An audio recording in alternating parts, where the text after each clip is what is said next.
It's Wednesday, March 18th. Let's take a look at the weather. The storm is still on track, folks. As we take a look at all the models that have come in overnight, we have seen a lot of consistency in most of the computer modeling. There's still some computer models out there that are having problems with this storm, but the models we trust the most have been extremely consistent in showing us a developing storm tonight and Thursday across northeastern Colorado. So confidence remains high. We're going to see this as being a relatively small storm in geographical scales. It's just not going to cover as much ground as we have seen other March storms do. But where it does impact, there'll be high impacts. And there's going to be a big gradient in terms of who gets snow and who doesn't. And I'll show you that here in a minute. So depending on where you're watching this podcast, you could be under a major winter storm and a blizzard, or really not have much at all going on. We'll show you that. Blizzard conditions are likely Thursday through Thursday night, especially southeastern Wyoming, northern Colorado, and western Nebraska. And this is going to lead to dangerous travel and livestock conditions. Travel is going to be very difficult Thursday through Friday morning in many areas of Wyoming and parts of Colorado and Nebraska as well.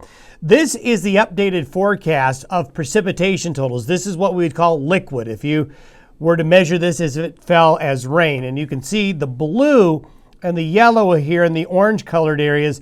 Anywhere you see yellow, you're looking at over an inch of liquid water.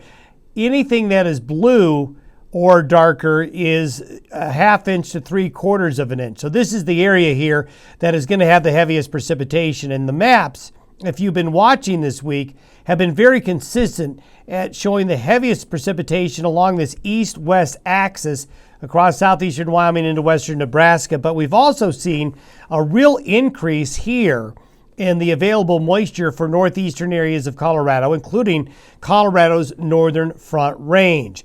But notice the big gradient.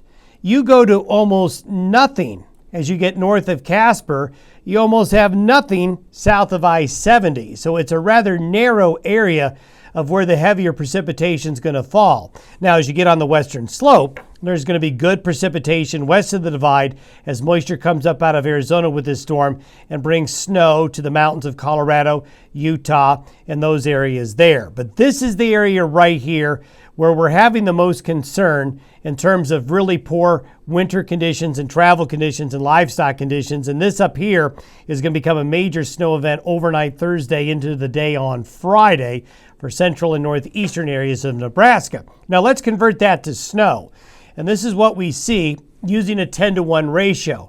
Now this may be a situation where these amounts that you see here may be somewhat underdone in some areas, but you can see that there is that swath of snow that goes right underneath that band of precipitation we showed you. With the higher elevations, you're really noticing that the higher elevations show the pink. These are the areas that are above 8,000 feet and higher. But also notice significant snows along that Colorado Front Range and the I-25 corridor and I-80 corridor of Wyoming. But notice, central and northern Wyoming, southern Montana, you basically miss. You basically miss down here as well. Let's focus in a little bit on that same map I showed you so you can see the snowfall totals a little bit better. Again, these are 10-to-1 ratios. We may see some of these amounts higher. One area in particular, northern Laramie County, southern Goshen County, southern Platte County, there's some higher ground here, higher terrain, where the northeast upslope winds may enhance the snowfall amounts. I would not be surprised if this area right here, there are many areas that exceed a foot of snow. Exceeding a foot of snow in the Laramie Range between Laramie and Cheyenne is a good bet. The Snowy Range, the mountains of northern Colorado really showing a lot of snowfall as well with this storm system. The wind is a problem. This is why we have a blizzard warning in effect. These are forecasted wind gusts by noon tomorrow. So by noon tomorrow, we've got winds gusting 30 to over 40 miles an hour.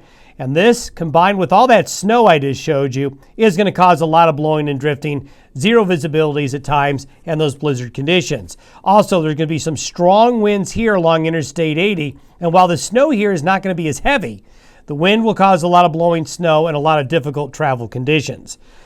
Let's take a look briefly at the next storm system of interest. Notice this is a forecast map for next Wednesday.